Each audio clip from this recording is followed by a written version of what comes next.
আর এই সব হচ্ছে আরজি করের ঘটনার পরিপ্রেক্ষিতে, আরজি কর ইস্যুতে। এই আরজি করেই যেদিন 9 অগাস্টের একটি ভিডিও ভাইরাল হয়েছে। কি ভিডিও? সেখানে দেখা যাচ্ছে দেহ উদ্ধার, নিহত তরুণী চিকিৎসকের দেহ উদ্ধারের পরেই ওখানে জমায়েত। এবং শুধু তাই নয়, জমায়েত কাদের? প্রাক্তন অধ্যক্ষ সন্দীপ ঘোষের ঘনিষ্ঠদের। এখান থেকেই আবার প্রশ্ন উঠতে শুরু করেছে, সমস্ত তথ্য প্রমাণ লোপাট হয়নি তো?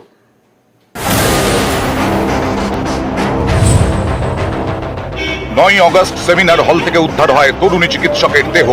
26 অগস্ট সেই সেমিনার হলে ছবি ভাইরাল। আরজি করে এমার্জেন্সি বিল্ডিং এর 3rd ফ্লোর, এখানেই চেস্ট ডিপার্টমেন্ট। গত 9 অগস্ট এই ডিপার্টমেন্টের সেমিনার হল থেকে মহিলা চিকিৎসকের দেহ উদ্ধার হয়। এই দেখুন সেই সেমিনার হলের ছবি। এটা দেহ উদ্ধারের কিছুক্ষণ পরের ছবি বলে দাবি। যে সেমিনার হল থেকে দেহ উদ্ধার হলো সেখানে এত ভিড় কেন? পুলিশের উপস্থিতিতে ডাক্তার ঘোষ ঘুরে বেড়াচ্ছেন, তার সাঙ্গ পাঙ্গ নন্দী ভিঙ্গি ভিরিঙ্গি সবাই ঘুরে বেড়াচ্ছে সেখানে। আপনারা যদি ক্রাইম সিনকে মেলায় পরিণত করেন, তাহলে পরে সেই ক্রাইম সিনে কি কোনো তথ্য প্রমাণ উপযুক্ত থাকে, তথ্য প্রমাণ ইনট্যাক্ট থাকে? সিবিআই প্রাথমিক রিপোর্টে সুপ্রিম কোর্টকে বলেছেন 5 দিন পর আপনারা তদন্তের ভার পেয়েছেন। ওই যে প্লে সেমিনার হল পিও অল্টার হয়ে গেছে, অর্থাৎ তার পরিস্থিতি বদলে গেছে, সবকিছু বদল করে দেওয়া হয়েছে। ওই মৃতদেহকে পাশে বসিয়ে রেখেই বেশ কিছু লোকজন ওই ঘরে বসে বৈঠক করেন যে কিভাবে এই ঘটনা ধামাচাপা দেওয়া হবে। অজস্র লোকের ফুটপ্রিন্ট, অজস্র লোকের হাতের চিহ্ন অর্থাৎ ফিঙ্গারপ্রিন্ট সেদিন ওই এলাকায় পড়ে থাকে। তাহলে তো তথ্য প্রমাণ লোপাট হয়েছে। ফলে যে চিকিৎসক হোক, তৃণমূলের চিকিৎসক নেতা হোক, আইনজীবী হোক, যারা গিয়ে সেদিন ওখানে বৈঠক করেছিলেন তাদেরকে গ্রেপ্তার করা উচিত বলে আমরা দাবি করছি। যদি কেউ কিছু করে থাকে সিবিআই করবে না গ্রেপ্তার, নাকি সিবিআই এর উপর ভরসা নেই?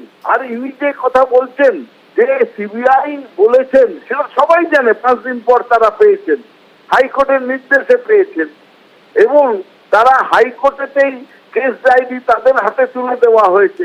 আমরা বলছি সিবিআই কে তাড়াতাড়ি তদন্ত করতে। এনাদের কথাতে বোঝা যাচ্ছে এনাদের সিবিআই এর উপর কোনো আস্থা নেই। যেখান থেকে তরুণী চিকিৎসকের দেহ উদ্ধার, আরজি করে সেই সেমিনার হলে কেন এত লোকজন, কেন এত ভিড়? ভাইরাল ভিডিওয়ে দেখা যাচ্ছে একাধিক উর্দিধারীকে।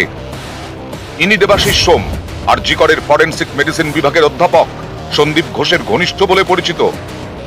ভাইরাল ভিডিওয়ে এই যে ব্যক্তিকে দেখছেন, ইনি শান্তনু দে, সন্দীপ ঘোষের আইনজীবী। তাকেও দেখা গেছে সেমিনার হলের ভাইরাল ভিডিওয়ে। Place of occurrence is so vital. ওটা প্রথম কথা হচ্ছে কি, চক দিয়ে পুরোটা গার্ড করে রাখা শুধু নয়, আইওকে পর্যন্ত ভিতরে ঢোকা নিষেধ, কারণ তাকে খুব সন্তর্পণে ঢুকতে হয়। তো ওই প্লেসে যে সেমিনার হল, সেখানে যাবে কেন, কি কারণে? যারা গেছে আপনারা দেখুন, তাদের উদ্দেশ্য হচ্ছে কি এভিডেন্সটাকে নষ্ট করে দেওয়া, সোজা কথা। মহিলা চিকিৎসকের দেহ উদ্ধারের পরেই সেমিনার হলের সামনের ঘরের দেওয়াল ভাঙা হয়। এতে প্রমাণ লোপাটের অভিযোগ তোলেন আন্দোলনকারীরা। এবার সেমিনার হলে ভিড়ের ছবি। এই ভাইরাল ভিডিওয়ে আরো জোরালো প্রমাণ লোপাটের অভিযোগ। সেদিন যখন আমরা আন্দোলন করছিলাম, সেখানে বলেছিলাম যে যতক্ষণ আমরা ম্যাজিস্ট্রেট না আসবে ততক্ষণ বডির ময়নাতদন্ত হবে না। সেই সময় আমরা দেখছিলাম যে অনেকজন ঢুকছিল। যদি এটা সেমিনার রুমের ভিতরে হয়ে থাকে তাহলে মারাত্মক অভিযোগ। সেটাই তো আমার পরবর্তীকালে একটা এভিডেন্স হিসেবে কাজ করে। অতএব যিনি মেডিকেল নলেজ রাখেন, তিনি যদি মনে করেন যে আমি এই এভিডেন্সটাকে এইভাবে সরিয়ে দিতে পারি বা এইভাবে মডিফাই করি, অতএব সেটা ইনভেস্টিগেটিং এজেন্সির কাছেও সেটা ডিফিকাল্টিস হতে পারে। বডি যেখানে পাওয়া গেছিল তার থেকে 40 ফিট পুরো জায়গাটা পুলিশের কর্ডন অফ করা ছিল। এবং এই যে ভিডিওটা যেটা আপনারা হয়তো দেখেছেন, সেটা কিন্তু এই 40 ফিটের বাইরে যে 11 ফিট যে জায়গাটা আছে সেইখানকার একটা ভিডিও। এইখানে কিন্তু অনেকেই উপস্থিত ছিলেন, ফ্যামিলি মেম্বার ছিলেন, পুলিশের স্টাফ ছিল, হসপিটালের স্টাফ ছিল, অনেক ডাক্তারবাবুরা ছিলেন। ওখানে পুলিশের পুরো ফোর্স, আমাদের যারা ছিল তারা পুরো লাইন করে দাঁড়িয়েছিল। এবং সেমিনার হলে যেখানে বডি পাওয়া গেছিল তার থেকে 40 ফিটের মধ্যে বহিরাগত কেউ আসেননি।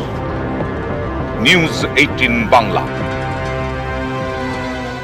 সন্দীপ ঘোষ ঘনিষ্ঠ ফরেনসিক বিভাগের ফরেনসিক মেডিসিনের অধ্যাপক দেবাশিস সোমের বাড়িতে কালকে তল্লাশি করেছে সিবিআই দুর্নীতির তদন্তে আজকে আবার নিজামেও ডেকেছিল সিবিআই, কিন্তু এই ভাইরাল ভিডিওর পরেই দেবাশিস সোমকে সিজিও কমপ্লেক্সে ডেকে পাঠালো সিবিআই।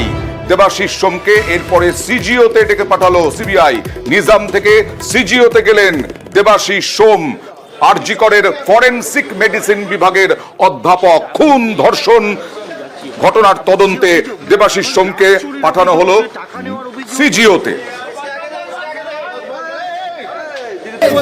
আমার ওখানে পোস্টিং আছে। পোস্টিং ছিল দেবাশিস বাবু? হ্যাঁ পোস্টিং, ওখানে কি পোস্টিং ছিল ওই দিন? পোস্টিং আছে এখনো।